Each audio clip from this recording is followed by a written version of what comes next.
Okay. And the ambulance are en route, yeah? It's the evening and 999 calls are coming in to Dyfed-Powys Police. Is she still breathing? But these aren't reports of crimes.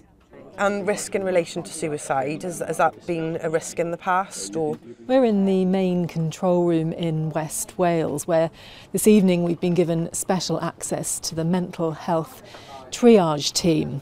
The idea is they work with call handlers to try to relieve pressure on officers working on the ground, who are now responding to an ever-rising number of mental health incidents. What's happening with you tonight? Just after 8 and another call. A woman needs attention at home. Right. This time the team is dispatched. I can look at that. We've had a call from the paramedic who had been called to a lady in distress this evening. She's feeling quite suicidal tonight. Paramedics don't feel they can leave her on her own. So myself and the officer will go up now and complete a full mental health assessment and get her the support that she needs. So it's just before 9 o'clock now, and we're going to accompany the team on the first call that they're going out to tonight. We really don't know quite what we're going to be faced with when we get there. As we arrive, our cameras keep their distance. Sue and Shelley head inside, and we wait for an update.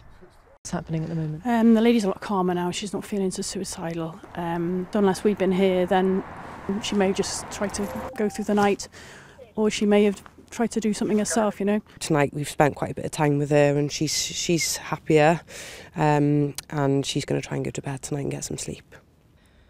Welsh police have found on average just over 1 in every 10 emergency calls are linked to mental health issues.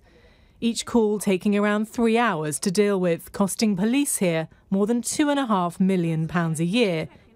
The demand is overwhelming, something Chris knows too well. Depressed, desperate and alone, this is what happened to him one night a few years ago. I ended up jumping in front of a car to get the police to take me in to get help, and I ended up in a police station for 2 days. They had to section me and put me in their cells, you know, because it was for my safety more than anything. So they were trying to protect you, really, but they didn't have many other options? No. What was it like being in the police cell? Horrible. Because you haven't got anything to... You just sat in a little tiny room, and you haven't got... The sergeant comes and checks on you once every hour. You know, that's it. You know? And if there was a place where you could go in the night for help, you know, out of our service, it would have helped, because I wouldn't have been stuck in a cell. These days, life is better. In the day, he volunteers at this centre in Cardiff. And it's this same building that, by night, one charity wants to turn into a mental health sanctuary to take the pressure off emergency services. So this is where you would welcome people first of all, is it? That's right. I mean, this room was designed to make it relaxing, non-clinical. It's a model used in England, but needs funding in Wales. The building, it's practically purpose-built. The sanctuary model, we've identified that it's only needed in the evenings and it's only 4 nights a week.